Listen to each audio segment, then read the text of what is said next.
Есүс Христ итгэхгүй бол та тамар юм. Гихийн өгүүлбэрийг та өмнө өөр хүмүүсээс сонсч байсан баг. Яг буруудах гэж байгаа юм шиг сонсогдож байгаа биз. Яагаад би Есүс Христ итгэхгүй байснараа би тамар явдаг гэлээ? Яагаад намайг буруутаад байгаа гэж боддог хүмүүстэй би зарим талаараа би санал нийлж байна. Тэг ерөнхийдөө бид нэр буруу ойлгосон байна. Иохан 3:17 дээр юу ч хэлдэг вэ гэхээр учир нь бурхан ертөнцийг яллахын тулд биш, харин түүгээр дамжуулан ертөнцийг аврахаар хүүгээ ертөнцид илгээсэн билээ. Тэгэхээр яг бурхан юу гэж хэлээд байгаа юм бэ гэхээр бурхан энэ ертөнцийг яллахын тулд биш, харин аврахын тулд ирсэн. Өөрөөр хэлбэл ингээл таны яллаад чи надад итгэхгүй мөнтэй тэгвэл чи ингээд там руу явна. За ингээд там руугаа яваарай, бай бай.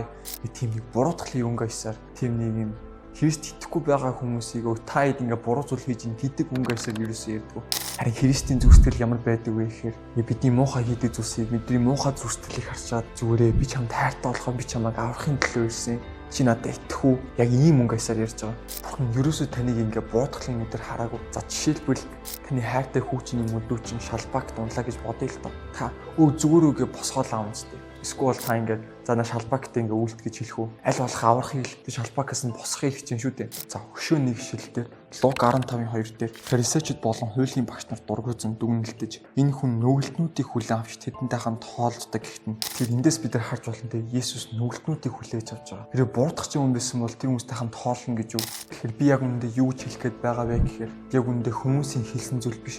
Бурхан өөрөө яг юу гэж бидэнд хэлээд байгаа юм болоо. Бид нар ингэж боддог тий. За Христх ингээд байж л гэдэг ингээд дандаа л ингээд Есүс ингээд хайртай мэртэй ааваа мааваа гэж яриа явааддаг. Тэг яг үнэндээ та бид өөртөө огтхонч ойлгох боломж өгөхгүй байсан бол яах вэ? Энэ бүх хугацаанд. Сүүлд нь тэгэхээр нэг асуулт бидэнд үлдэж чинь тий. Тэгвэл там бидэд яг ямар хамаатай юм бэ? Ягаад зарим хүмүүс ингээд тий Есүс Христ итгэхгүй бол ингээд тамар явна гэж хэлээд байгаа юм бэ? Би хамгийн эхлээд дурдсан тий. Би зарим талаараа санаа нийлж байна гэж хэлсэн. Тэгвэл энэ талаар бүгдээрээ дараагийн бичлэгтээр ярилцгаая.